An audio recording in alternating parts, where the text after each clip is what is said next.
just so we get this out there, there are different types of content that you can create. So we're talking generally speaking, so blog, podcast, YouTube, social media. Those are all platforms, but then the types of content can vary. You have pieces of content that demonstrate how to do something. So I have my hacking Elance, which was how I used Elance to make, like $20,000 in a few weeks. And it breaks down step-by-step methods for how I did it. You have like pieces of content, again, this is video, podcast, social media, blog, all these types of content that can review something. So you can do like, I tried this product, I tried this experience, I did this thing, and these were the results. Like a case study or a review. Those are helpful. Tim Ferriss does a lot of those on his blog where he's like, I tried this experiment, this is how it worked, here's the before and after, here are your takeaways, here's some bonuses. You have things that are like listicles, 30 best new apps to help you become more productive.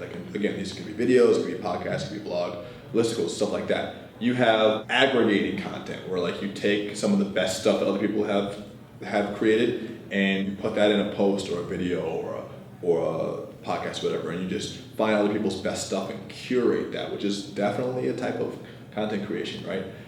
Those are like some different types of content. Then you have things that are just purely, top of mind. So things that you're thinking, things that you're feeling, things that you're doing, opinions. And then sometimes you have, rants and stuff like that. But for the most part, it's generally going to be like online, it's generally like how to or result-based, case study-based, review-based, or like listicles or curating other people's stuff. Like those are the main types of content that you have online.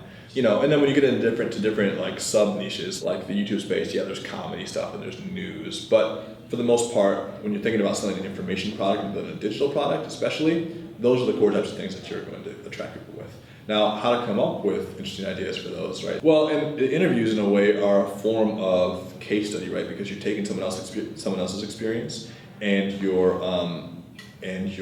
using that as a piece of content. That's a lot of times that's basically the main thing podcasts do. They interview people, and so that's good because it's less content you have to create. But since you host that piece of content on your website, on your blog, on your YouTube channel, it's basically like someone else coming in telling a cool story and having your audience listen to that, and that becomes your content. So interviews are great. In terms of getting an influencer to say okay to your thing, like the relationship game is a long game. So you don't necessarily need to like get your heroes to agree to whatever you want them to do immediately.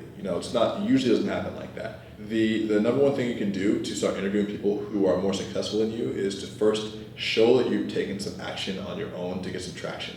Like I can't tell you how many times in my Instagram DM or my email or whatever, people are like, can I interview you? Can I do this, and that? I know it sounds super douchey, but I'll ask them, okay, well, how many, subscribers do you have? How many followers? How many listeners do you have? And they're like, oh, I have 2, or whatever the number is, something super low. And they're like, hey, glad you're getting going. Looks like you're making some progress. Come back to me in 6 months or a year when you've built up a little bit. And the reason for that is because you have to realize from the perspective of an influencer, it has to be worth their time, right? It has to be worth their time because there gets to a point, and who was talking about this? This was Seth Godin again but it was on Srini Rao's podcast. And he was talking about how when there's a one-to-many relationship, one influencer, one important person versus many fans or followers, the relationship becomes, you can't become real friends with everybody. It's impossible. So you have these terms like friends and followers, but you can't become friends with everybody. And because of that, because everyone wants a little piece of your time, you have to be very, very conservative about where you spend that time.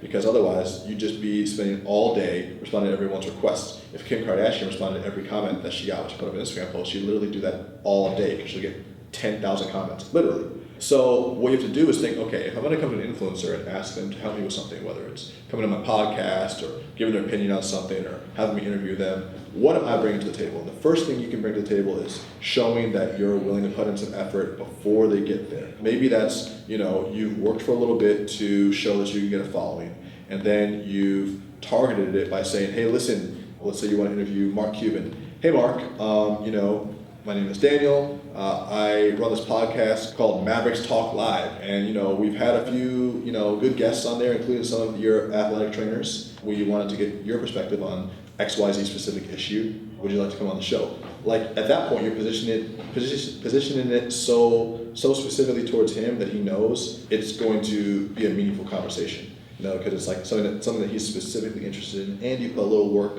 behind it to like interview people who he might have contact with his trainers, and then maybe you've worked to build up your following, and then most likely what's going to happen is you're going to try to do something that people want to pay attention to. You're going to approach these influencers, and the first time that you approach them, they're probably going to say no. But what you have to realize is that no is, unless you do something egregious, the no is usually just no for now.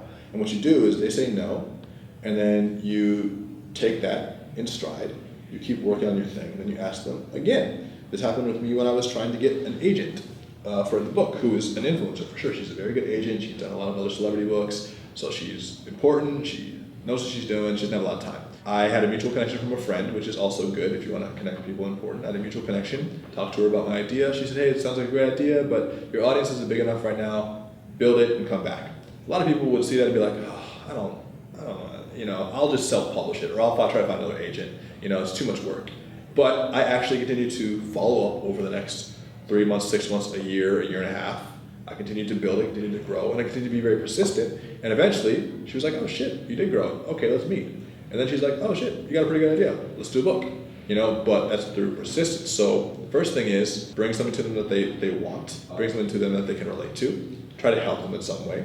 If at first you try to connect with them and for whatever reason it's not a good fit, take that in stride. Do what they say. If they ask you to grow your audience, grow it. If they ask you to, help them with something, help them.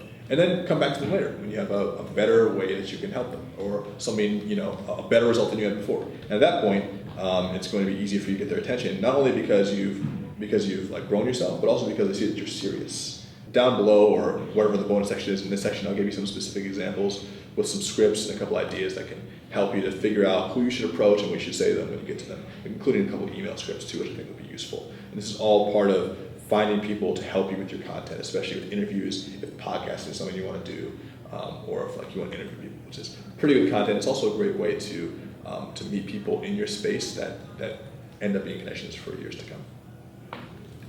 In order to create content, you have to be able to put gas into the tank first. That's why you should be reading. If you want to write, you want to do podcasts, you want to do videos, you should be reading, watching, and listening to as much as you can. Not so much that you're not producing any work, but you should be consuming those pieces of content so that you can remix that in your own brain. Read Steal Like an Artist by Austin Kleon. If you can't read that book, then you can't read. Yeah, it's literally designed for little non-readers. digestible nuggets of gold, really. Yeah, it's designed for people who don't read. Yep. But that whole book is about idea sex, right? You digest this content, these videos, these podcasts, and you take the best ones, you combine them, and then you remix them with your own flavor. That's why it's always important to continue to consume content as you make it.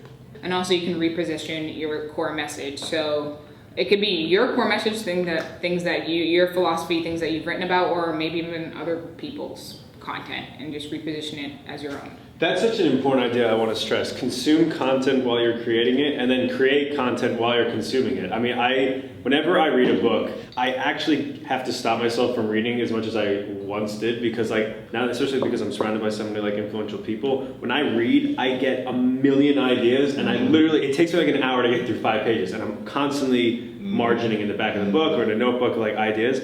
But use that. And then for people who have even let's just break it down for something very specific. Instagram, for example. I know that if I read a motivational book or something that has to do with habit formation, for example, like that, if I read a book on that, I will come up with 100 headlines in about 20 minutes. Easy. There you go. There's your inspiration. Just read a few pages and then take whatever is valuable, apply it to what you're interested in, put your personality in it, and that's original content. All art is stolen. All work is stolen. Nothing there are very few original ideas in terms of nobody's thought of them before. And it's about how you present them, and that's the angle. It's your personality just shaping how it comes out.